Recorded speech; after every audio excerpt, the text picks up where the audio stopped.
Wake up, buyer payer people. It's a beautiful day. Go grab yourself another cup of joe and say hello to Jim and Michelle Rhoads on the Buy Here Pay Here Morning Show. Take it away, you two.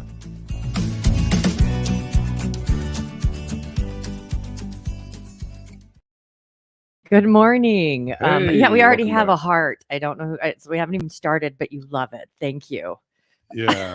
A heart. Oh, somebody's already liked it. Somebody's already I liked see. the thing. Very cool. And yeah. So Welcome, y'all. We're back from Vegas. We kind of straggled our Yeah. way back the end of last week. And yeah, we just like at the last minute said we're doing a rerun on Friday. Friday. We left Vegas on Thursday and we got to Mesquite.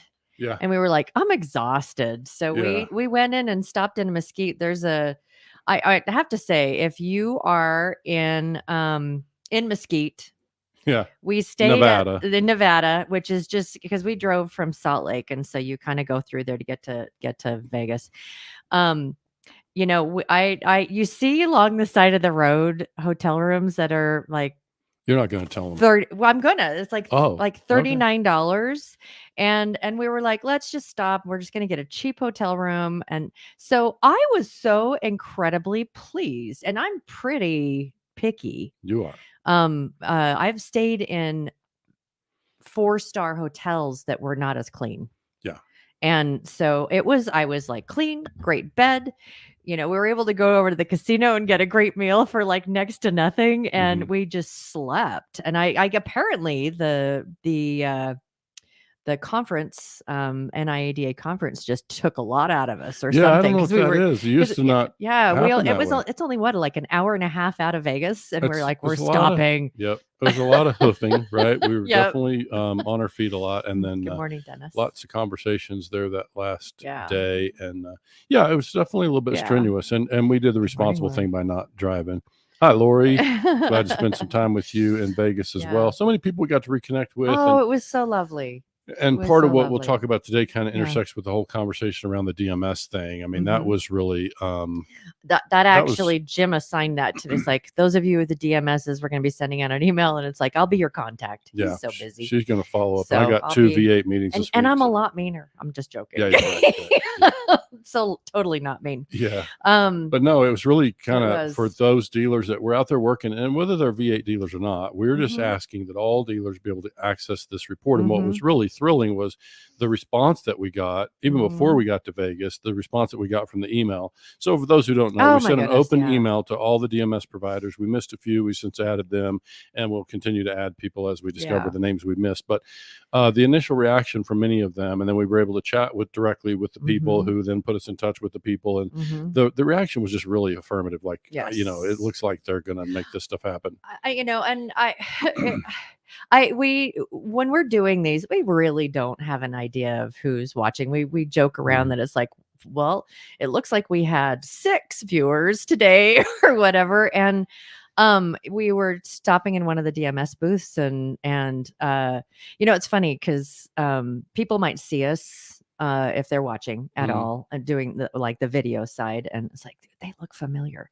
Well, we stopped in one of the DMS booths, and we're just kind of talking to them about this email, and the director of sales for that DMS pulls up his cell phone and shows us the picture for the morning show, and he goes, "We watch this in our sales team." I thought he was support. Huh? You said was he director support? of sales. I thought he was support. Okay, then it's support. Okay. But either way, it's like it was like, nice really, do you? That's just tuning in. Yeah, it does. It felt really. We try to keep it pretty basic over here, right? It's basic, buy here, pay here, and it's really all we do. It's all we know. Well, and then when chatting with him, it's like one of the reasons is a lot of the support people really aren't familiar with the industry, and so they're there to support. And so the more they can learn about how things work with each other, and the struggles and the challenges of dealers, the better that they can serve their customer base. So it was pretty cool. I want to go back and just quickly mention that, our session on Tuesday went quite well. Yeah. Unfortunately, NIADA did not capture it and videotape or record that. We videotaped it, but the audio is going to be really poor. It's going to be really poor. We weren't able to connect to the mic system there. That there was great information, and there were new bits of information. there was a lot of overlap too that I saw from what we did in 2022. The enterprise value, which it was an all day long event that we did, and you can find it on buyherpayhereinstitute.com, and it's the enterprise value event. Really good information. It was nice to hear other people's perspectives, and it was really good. It was good. I was real pleased with the feedback and the attendance and so on. But and the people were attentive and asked good questions, and so that was good. I think. But the software side is what we'll talk about today. Our topic for today is around new ways to think about, to measure cash flow. And I didn't get time to tee up some of the stuff that for those who are being introduced to these kind of data points for the first time, probably need to go back and share some of and I've got some numbers I can show. Disclaimer. So those of you who are listening via audio podcast, to see the charts, you're going to need to go to YouTube, right? Or catch it on one of the Facebook, Facebook, LinkedIn, but YouTube's a great. And while you're there, like and subscribe. Yeah, go ahead, Jim. And I can try to put this particular chart in the thread on their various channels, but it's let's get the screen. Well, I preface just a little bit is that we started the V8 groups in January, and it's just besides the fact that it's just a neat way for dealers to connect, compare, all of that, is it's really giving us some insights that are just really valuable in the industry, in business models, in a lot of those kind of things. And so we just, we talk about V8 frequently, and it's, things that we've aha moments. And because we just, if it's stuff that can help everybody, then of course we're gonna share what we can with you all. That's what this podcast is about. So this is something that it's based on just watching some of these business models and how they are working. Yeah, we did a couple of weeks ago. We did a podcast. I don't remember the title name, but it was around this idea of business models and assessing, doing projections, and so there's a lot of reasons for us to capture and create a 24-month projection, and that's because of all these things about length of typical contract. Even though you might be doing 36 and 42 months, your customers typically pay 24 to 28 months. The ones who don't charge off, right? So we're looking pretty hard at 24 months. And so what I started doing is building projections off of that. So for today, it's probably instructive to take folks inside. What you're looking at here is going to be the 6 dealers from a single group. And when we're working with a 3-month rolling average on what I call conversion rates. So I'll show the actual numbers so that people can get a little more familiar with what's happening there. But I want people to have confidence in what they're seeing here, because and as you know, this is the way I approach numbers anyway. I think we shouldn't throw around numbers without giving people the actual, source information behind this stuff. But we're looking at 3 months of these conversion rates. So why don't I show the screen here and let me pull it up? I got it right there. And then I think I just you we can't both do it at the same time, babe. Yeah, so, without canceling each other. That's true. All right. So I don't know if I can you expand a little bit on your side. So this is the result, the chart. Let me just kind of help folks understand what they're seeing. The principal section there in the bottom is that light blue section. That is going to be principal collected in the let me try to get that where you can see a little better. Not quite as easy as you it needs to be pulled over to the side or something. I don't know if that makes any difference. Okay. I'm working. Very good. Okay. So so bottom line is the light blue section that you see there. This is the projected principal. Now it's actually the historical principal too, because we're using this 3-month rolling average of historical rate of collecting principal in that blue section there. So again, 3-month rolling average means it's not just, it's going to have smooth lines because it's not a single month that can be up or down. This is a little more smoothed out. And like the conversation we had a while back, I think this starts to become really reflective of business model. and collection efficiency. Okay. The orange bar in the middle is repo recovery. So I should explain that the whole thing adds up to 100%. So what I did is I said, okay, of all the money that we have collected and that we're forecasted to collect based on that projection, how much of what we have collected is principal, how much of it is interest, and how much of it is the recovery of repos, right? Okay, so that's why you see the orange bar there is that represents the repos recovered, and then the green bar at the top is interest. So let me ask you a question. The orange bar, is that any indication of their ability to repo?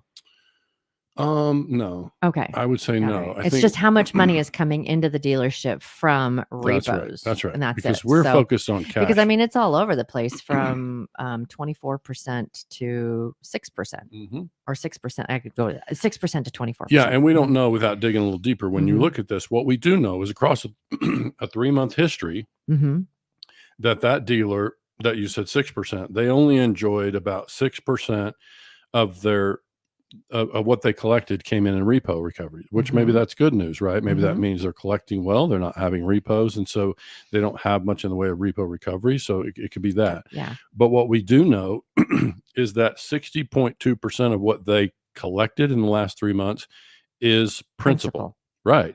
And so this is why I say people can look at these kind of charts now in the same way that I look at them as an analyst, and they can form their own opinions. Like they probably would also, like me, need a little more background to better understand how these people do business and so on. But what it says to me is, when you look at that, let's look at the green bar up there. The dealer on the far left has collected in the last 3 months, 40.7% of what they collected is interest. Whereas that dealer number 4 over there is only at 25%, everybody else in the 30s.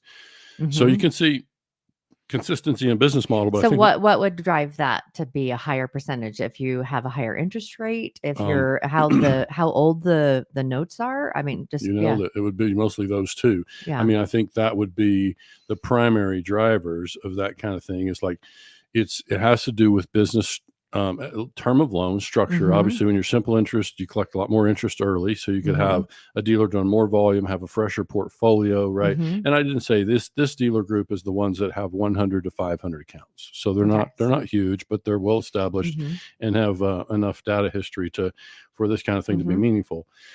But I think when I brought this information, I just said, we can all draw our own conclusions from this. It's just data. It's just numbers, and we can interpret it how we will. Well, and because all of the drivers behind the numbers, is there anything that you would want to just as an analyst, as you're looking at these, talk about the difference in business models between the 6 dealers? I can only say that without getting into who's who here, I can just say that what you've got really is a difference in ACV, cost of car and pricing. So, so would you know off the top of your head what some of these might have their ACV and the cost of car set at? Well, I have it all in the same spreadsheet, but I'm not going to show the numbers. Like we're not going to go that deep today, but I would just say that their cost of car is higher. On the first one? On average, their cost of car at dealer 1 is higher. Their term of loan is higher. Their interest rate is probably about the same. So it's not going to be too much different that way. But the thing that I really want dealers to go ahead. Can I ask you one more question? What is their loss? Like how many do they have a high default rate? Well, let me ask you, why does it matter? This is cash. So what I'm really saying is, I'm simply saying, irrespective of how much they're charging off, this is the projected cash yield. So what I'm saying is you kind of have to separate those. Sometimes you get into profitability versus cash flow questions, and those are very different things in our space, especially.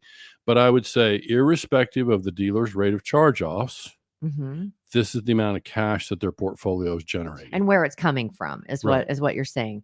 So, but there's not dollar amounts in here. So this is just if you look at it in a whole, this is the percentage of the whole is this. That's right. So it basically just takes all the cash that's anticipated, or again, I'm working a lot with projections. We're taking the historical numbers and projecting out to what it can look like. So how does this help a dealer?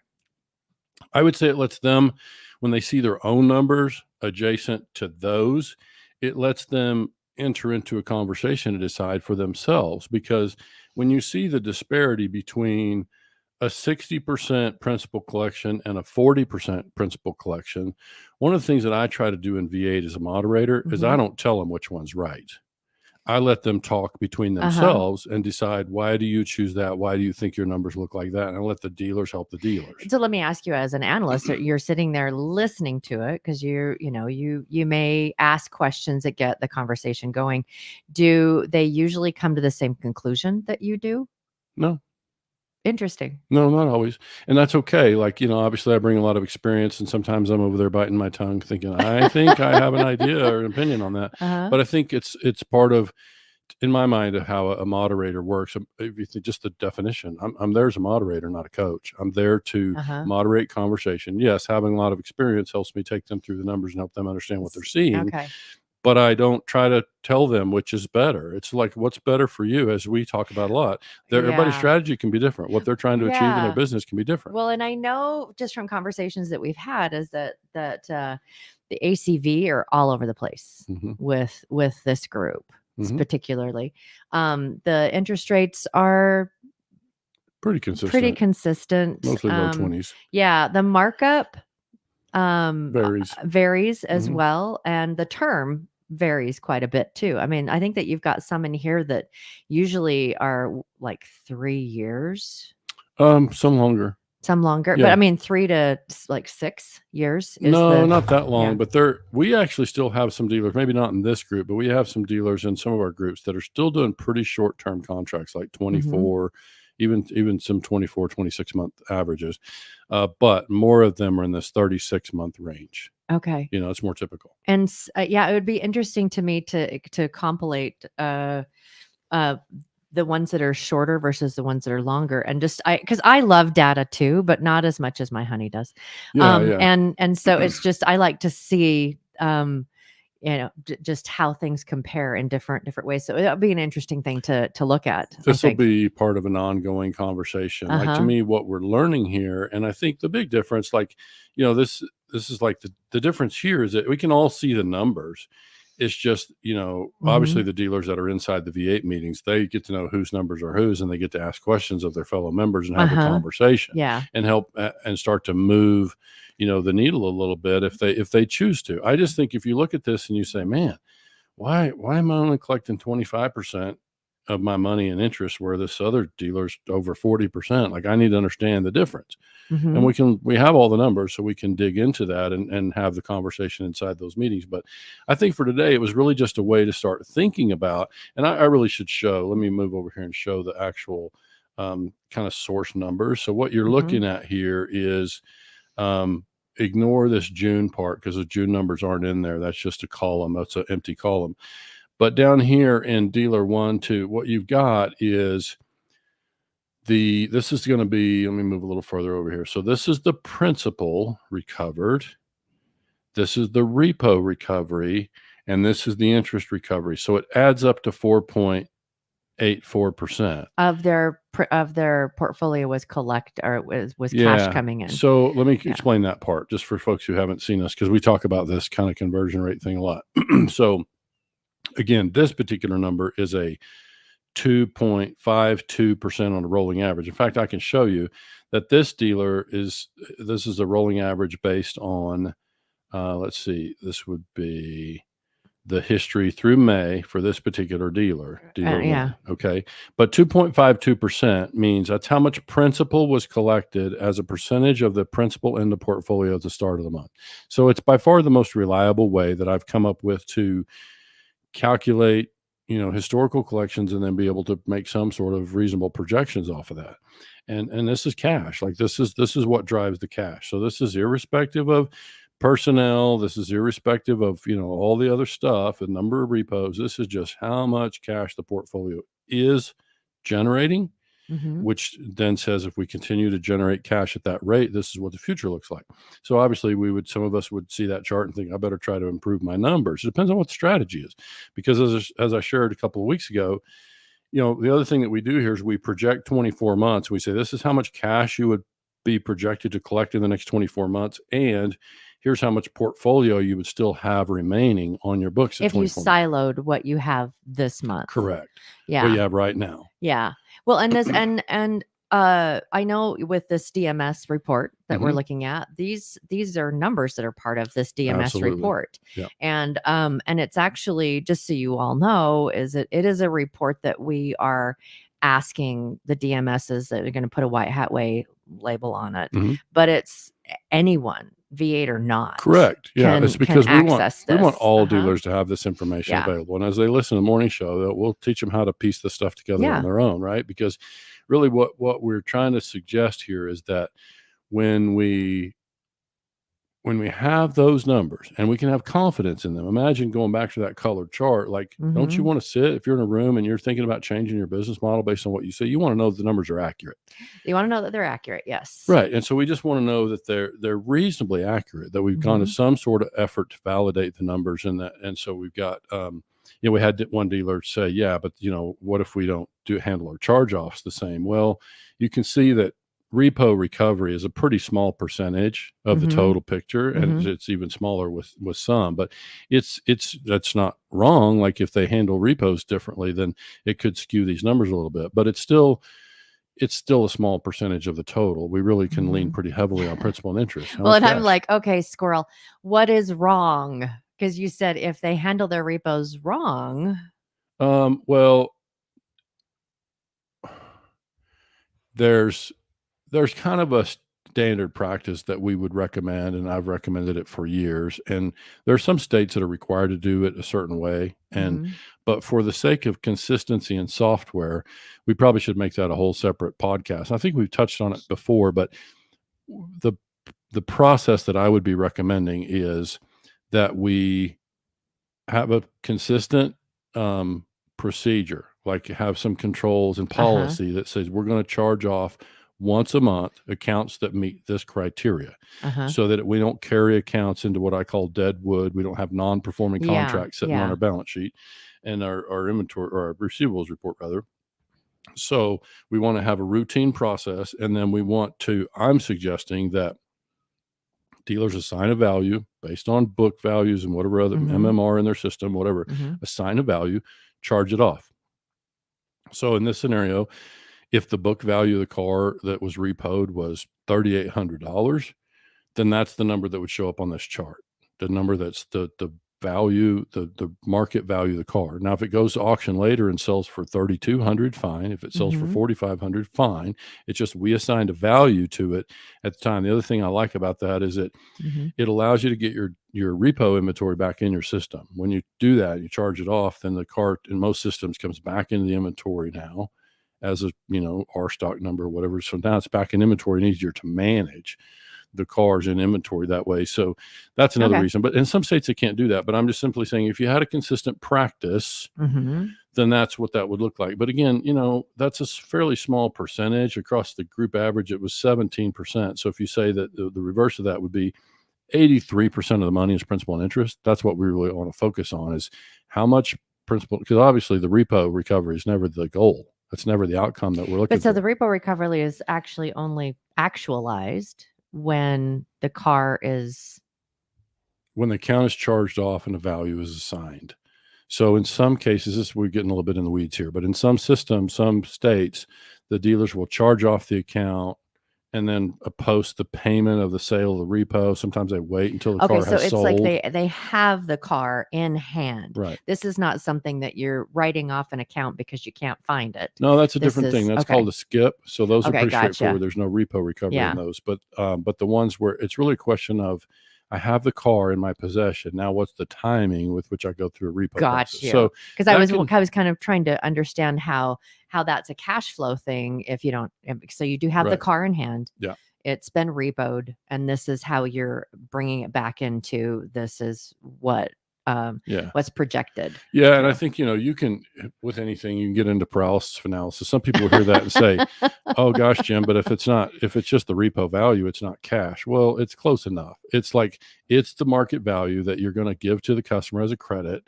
That is, and so now we're going to move it to an auction liquidate. It's going to be in that ballpark, right?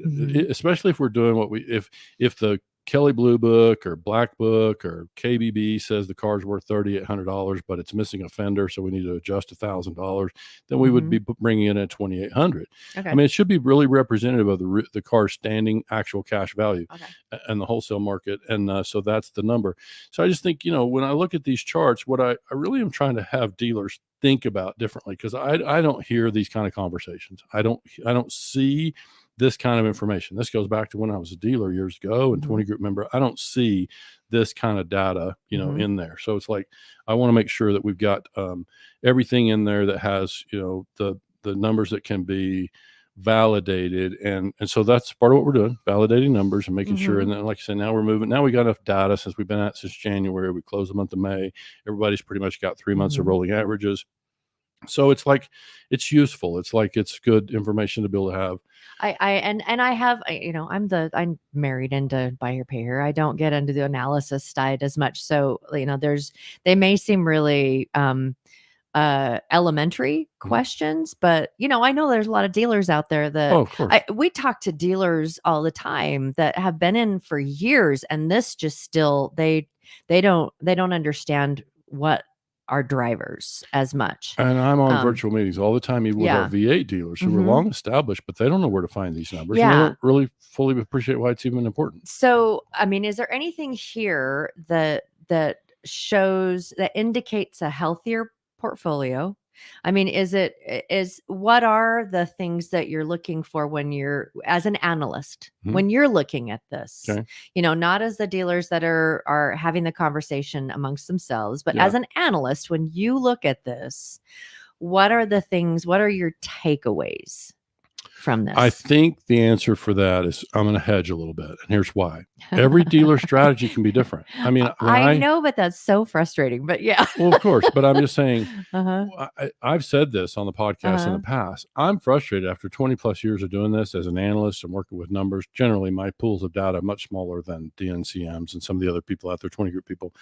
But what we have in the data pool, we can extrapolate certain things. We can pull out certain things. And I would just say that dealers have different strategies. So a high interest rate, longer term contract might be in order for them. So when you say the best business model, I want to be able to know what portfolio performs the best. So my definition of that would be, what kind of portfolio yields the most cash on cash return? Okay, so we can bring that back to a podcast. So that's not shown in this. No, because it's not. This is percentage. That's like whole numbers, isn't it? Yeah, but you can say in this that, if I go back to these numbers, you can say that if this dealer over here is, dealer one's at 5%, dealer two at 6.4%, you can say, because that's a percentage of the portfolio, you can say that dealer two, is projected to generate more cash out of their portfolio in the next 24 months. More. They're collecting more as a percentage of the portfolio. Their portfolio is yielding more cash. So that's why I would say, irrespective of how it breaks down, it's cash. I think sometimes we get a little confused about the principal and interest thing. And yes, of course, from an accounting standpoint, but when the customer pays us $500, it's $500 cash. We use the $500 to meet payroll. In that moment, it doesn't matter how much is interest and how much is principal. Yes, from an accounting standpoint, we have to apply that and make sure but I'm just looking at cash here. And so in reality, and then dealer number 4 is at 7%. They're projected to yield the most cash. And I think if you're asking me as an analyst, what would I prefer? I like cash. And I said this to one of our groups recently, like as a former dealer and as an analyst, I just feel like when we're financing folks who have credit trouble and have not shown a lot of financial responsibility in the past, I like to see the note reasonably accelerated. I like to see it paid as quickly as is manageable for the customer. So obviously we got to think about PTI and ratio to income and all those kind of things.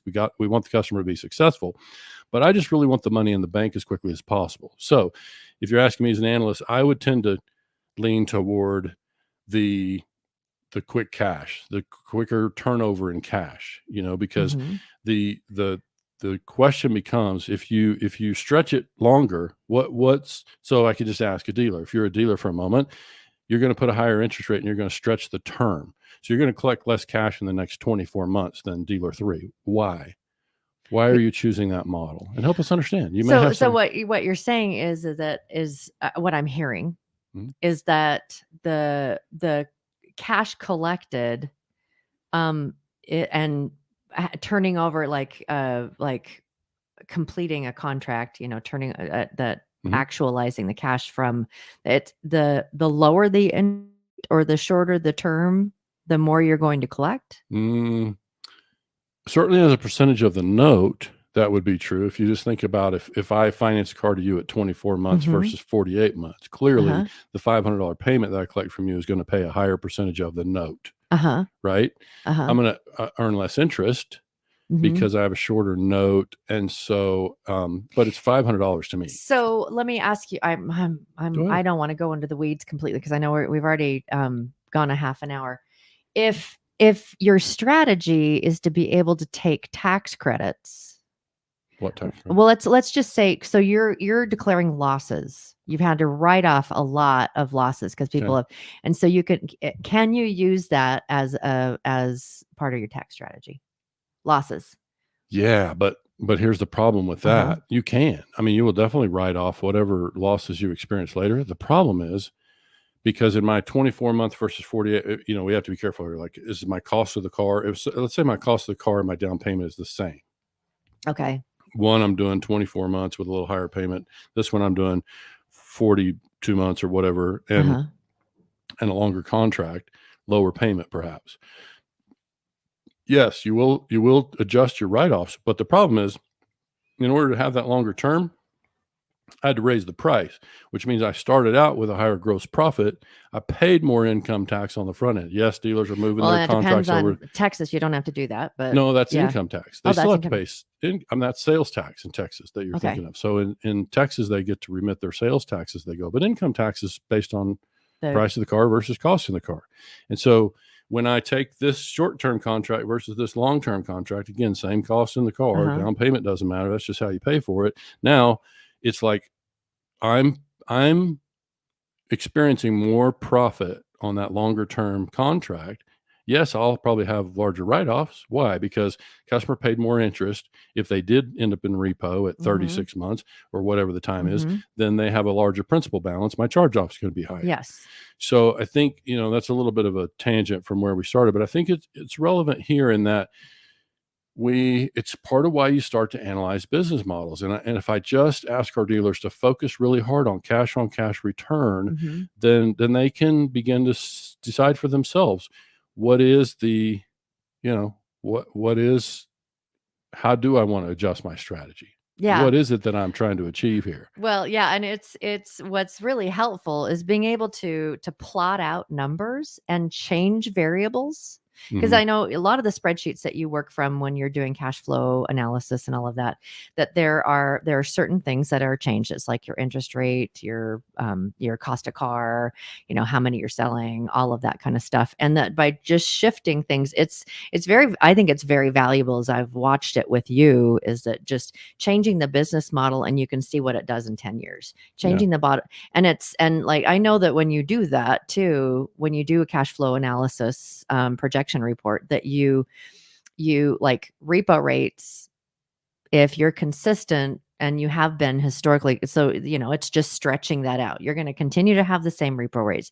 So we're not changing anything in our processes, in our whatever, and this is what it looks like. Right. And then then you can start to say, well, what if you have lower repos and you've changed that needle by 1%, 2%? Yeah. What does that look like? Yeah. And I think, it stands to reason all dealers are out there working all the time to lower their charge-offs and repo rates. They're all doing that to try to trim that number. What I'm really saying is, if our repo rate stays the same, which one puts more money in our pocket? Yeah. It's like, to me, that's the simple part. And I think you can get kind of tangled up in tax strategies and some of that stuff. And like, there's so many moving pieces, but it's like, you got to have profit before you have to worry about deferring income tax, and RFCs solve a lot of that.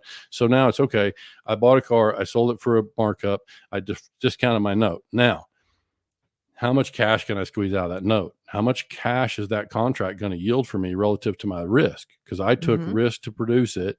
Now the question is, how quickly will I recover that risk, which is another number that we track in there. How quickly will we recover it, and how much cash can I expect? So this is why I always talk about cash flow, and I want to focus on cash flow with our dealers. Cashless and I think in this business. Yeah. And I think that report that we're asking, I'm calling it a principal summary report. So, the I've got 2 meetings with DMS people today to go through on the screen and help them make sure we're on the same page in terms of what we're looking for. But I think it's going to be hugely valuable. I know it's going to be hugely valuable to dealers when they can run the report. Some will use it, some won't, but we'll be able to point them to a report that, hey, go to your software. Your software provider has been kind enough to create. Just go look for White Hat Way reports, and you'll find a White Hat Way portfolio summary. And that's the number that, whether you're in a V8 group and a 20 group or nothing at all, that's information I think you should have at your fingertips. And then if you continue to tune in here, we're going to show you exactly how to calculate that number so that you can track your own numbers on your own portfolio performance. And then what we just see is dealers find themselves out on an island and they sit there, okay, Jim, I ran the numbers and they're 3.2%. Now what does that mean?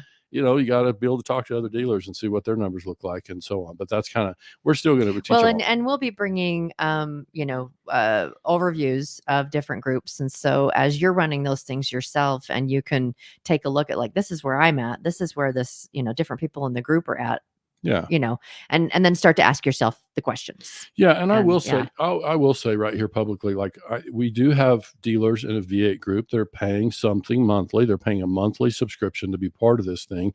And so I'm really mindful of that. Like when we're bringing this data, it's not that we're sharing information that is, specific to the V8 groups. Like I'm just saying, I'm mindful. When we bring that stuff, I'm going to share what we can share. I'm not going to compromise anybody's privacy, and I'm not going to give all the information that everybody's paying to have access to. But I would really say it's the conversation part. I mean, you can turn around numbers, but if you don't have somebody to talk to and find out, hey, how what did you do that was different? And that is one of the things as I've talked to some of the different dealers, it's like, so I shifted this, and this is, I'm excited to see how it tracks differently now. So it's just having those conversations, super, super valuable. Absolutely. Super valuable. So we've gone a long time.